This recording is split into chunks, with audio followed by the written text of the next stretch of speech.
Amanda Rishworth is the Labor MP for Kingston in South Australia, also the Shadow Assistant Education Minister. Good morning. Good morning, Chris. Now, State and Territory Education Ministers are meeting in Canberra with Christopher Pyne looking at the national curriculum. I know you have some issues with some of the reforms suggested, but the process itself, the way it's been configured, that makes sense to you? No, it doesn't actually. Christopher Pyne appointed one of his mates to do a review of a curriculum. The outcomes have been really not supported by many peak groups, especially some of the directions it was taking. And of course, Christopher Pyne thought he could come in without any expertise, without listening to those in the field, and just dictate to the states and territories what the national curriculum is. There is a body set up to review the national curriculum. It is a CARA. That is the appropriate body to be ensuring that they are working with the states and territories to put in a national curriculum. It's not up to politicians to dictate what they would like to see in our curriculum. So my understanding is the education ministers today were set to come to some sort of agreement to push on to a CARA. Do you think that sort of agreement will be reached? Well, I hope it's reached, because a CARA is the right body to be making these decisions and discussions, consultation about our national curriculum. Of course, the Liberal government has tried to sideline a CARA, of course, by setting up this review, but by also cutting about $20 million from them. So I very much hope that states and territories will send a clear message to Christopher Pyne to get his paws off the national curriculum and actually ensure that experts, states and territories are all working together to develop the best curriculum for our country. So do you think state and territories can come to agreement with the federal government, or should they reject the whole process?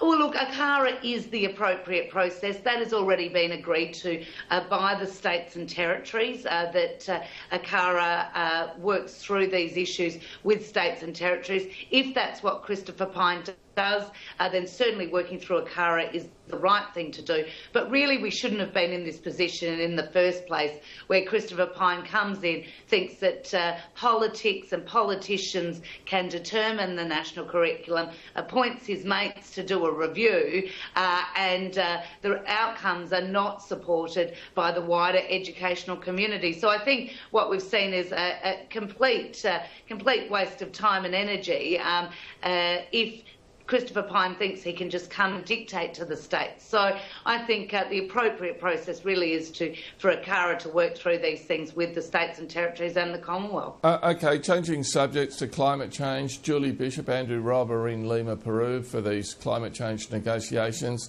Initially there was criticism of the government that it wasn't engaging in the process, it was taking an obstructionist view. It does seem the minister is engaged. The government's stumping up $200 million for the Green Climate Fund. You'd welcome that, wouldn't you? Well, look, it's certainly something that the government shouldn't have been sitting on its hands on in the first place. But of course, what we've seen from Julie Bishop is from the point where Tony Abbott refused to talk about climate change at the G20, did everything he could to ensure it wasn't on the agenda. Then for Julie Bishop to be lecturing countries about what they should and shouldn't be doing is laughable, to be quite honest. For Julie Bishop to be saying that countries should be doing more when we've seen this government go backwards on climate change. And then we see she's bragging about a renewable energy target, which the government back in Australia is doing everything to destroy. So, quite frankly, I think Julie Bishop really can't be taken seriously when she gets up and lectures other countries about what to do about climate change. But she's pushing for legally binding international targets as opposed to voluntary ones. That sounds like a tougher regime. What's wrong with that? Oh, well, look, of course, that's whether or not Australia will actually sign up to this agreement. I mean, as of yet, we haven't really heard whether or not Australia intends to fully participate. As I said, we didn't, in the G20, we saw Tony Abbott deliberately ensure that climate change was not on the agenda. Of course, now we've got Julie Bishop lecturing the rest of the world. Andrew Robb's been sent in. Not sure what his role is, but he's probably there to pull back Julie Bishop and ensure that Australia isn't necessarily active in these talks. So who knows what's going on, Chris? Where's Greg Hunt in all of this? Also, we don't know that.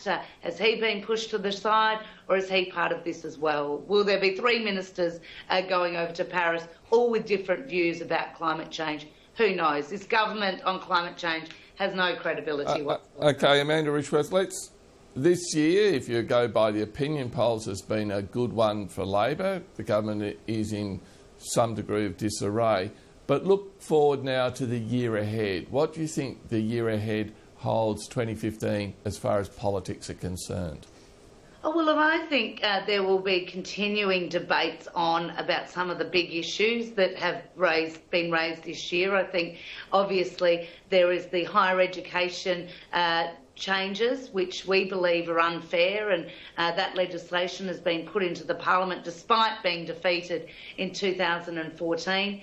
Obviously, we've got Paris coming up and the climate change talks that are going to be really important for the world to ensure that we actively deal with climate change. And then, of course, for South Australians, the concern around the submarines and the decision around what will happen, whether they will be built in Australia or not. It doesn't seem likely now from what the government's been saying. Well, that's going to disappoint many people and have a big impact on South Australia. Okay, Amanda Rishworth, thanks for your time today. Thank you.